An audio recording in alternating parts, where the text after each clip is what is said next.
Hey guys, Akio here. Hope you guys are having a great day. In today's video, I'm going to be showing you guys how to make the team that you want and be prepared for trials. So please make sure you like and subscribe this video, and let's get to it.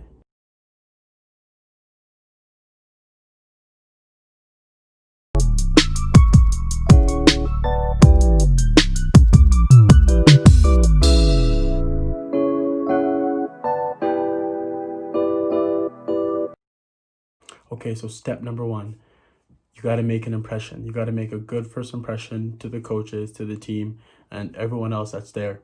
So think about it. If you're going into a trial and you're like kind of shy and you're not standing out amongst everyone, then the first thing they're going to think is, what's this kid doing? What's his deal here? I don't want him on my team. You want to be able to go in. First thing you do, shake everyone's hand, let everyone know that you're out there and you're ready to go. And as soon as you start playing, you work your butt off. But the first impression is always the most important, because the first impression is what they're going to judge you by.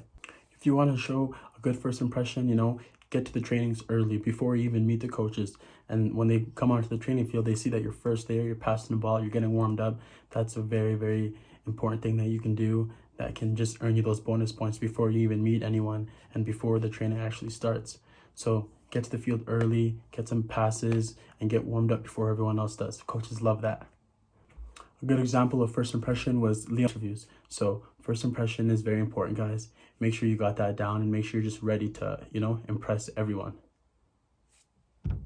Okay, step number two. This step is, it's not very known. People don't really talk about it, but this is jogging your way onto the team. So think about it. Coaches don't always look for players with skill or technique, they don't always look for those type of things. They look for players that have character, that have great attitude, and that have the eagerness. So jogging your way into the team, when the drill's over and you're going to get water or you have a little break, jog off. It just shows them that you're eager to play and you're ready to go. Think about it. If a player's just walking slowly off to get in their water bottle compared to a player that's jogging and getting their water bottle and ready for the next drill, that shows something. Coaches like those little things, and it's the little things that'll help you in these tryouts. Okay, step number three. So this step, people think that it is good, but at the end of the day, it's not really helpful for you on your trial. So not being a show off. Don't be a show off, guys. When you get to the training facility and you're feeling confident, yeah, that's good. But you don't want to go on the field and start doing skills, 5-star skills, flicks and turns, because one, you increase your chances of losing the ball, and number two, the teammates you're playing with, the guys you're playing with, won't want to accept you, or will look at you kind of weird, and the coaches too will be like, okay, this guy just wants to dribble all the time and do his own thing. He doesn't want to help the team. You want to show everybody that you want to help the team. You don't want to just be like, oh, I'm an individual player, I like to do my own thing. That's not a good thing. If you're one-on-one with the defender in the final third and you do a little skill of your own and you put a top corner, that's fine. But you don't want to just be showing off all the time, because it doesn't look good and players get annoyed. So just make sure you're not showing off, and make sure that you're working with a team, not by yourself. Okay, step number four, up your aim and accuracy game. So before the trials, if you got a trial in a week or so, practice aiming, practice with your accuracy. So that's shooting, practice putting them in the bottom corners, the top corners, because when it comes to trial time, you want to make sure that you're putting everything in and everything's on target. You don't want to be shooting the ball up and down and then telling yourself, oh, I didn't train hard enough, I didn't get ready.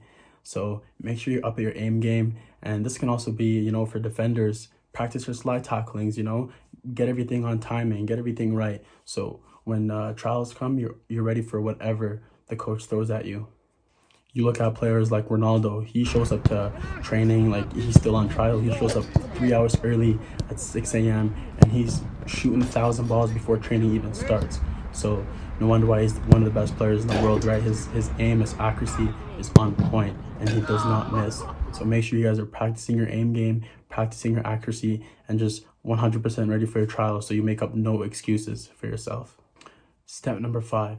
I can't stress this enough. Stay fit. Get fit, be fit, and prep your mind, because you don't want to be crying after this trial because you did so bad and you didn't make the team, right? You want to make sure you're ready to go. So are you eating right? Are you sleeping right? Are you going on jogs before? Are you getting fit so you make up no excuses for yourself? You want to show up to the trial and you want to believe that you're the fittest guy there. You want to believe that you're going to outrun everyone. You want to have that mentality, because there's going to be a lot of kids and a lot of people out there that want your position, and who knows, only 2 people might get chosen out of the 100 people that are at this trial.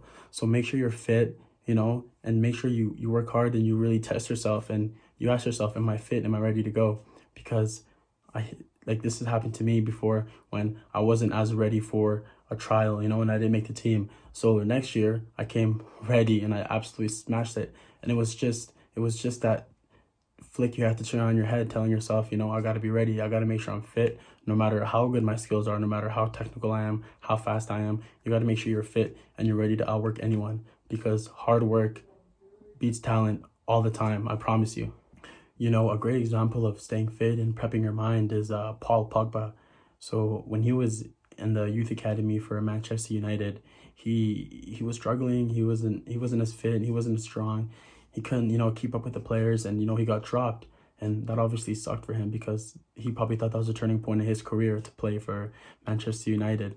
And for anyone, it would be. But look at him now. He's a French player. He was a World Cup winner, just previously won the World Cup with France. And he's actually now on the team that dropped him when he was younger. He decided to rejoin them, and make a story out of it. So that just shows you have to work hard, you have to stay fit, and you have to keep your mentality at 1,000%. So guys, just make sure going into these trials, you're ready to go, and you have no excuses that you can bring up. You either make the team or you don't make the team, and you're just happy with whatever happens because you came in there ready. So guys, if you want to make a pro team, college team, youth team, club team, high school team, any team, these 5 steps will help you get there. So that's it for the video. Thank you so much for tuning in, guys. Hope you guys enjoyed it. If you guys have any other comments or questions, please comment down below, or message me privately in my DMs. I'd be happy to answer all your questions. But anyways, guys, thank you so much. Make sure you're staying determined, driven, and disciplined, and I'll catch up with you guys later. Don't forget to subscribe.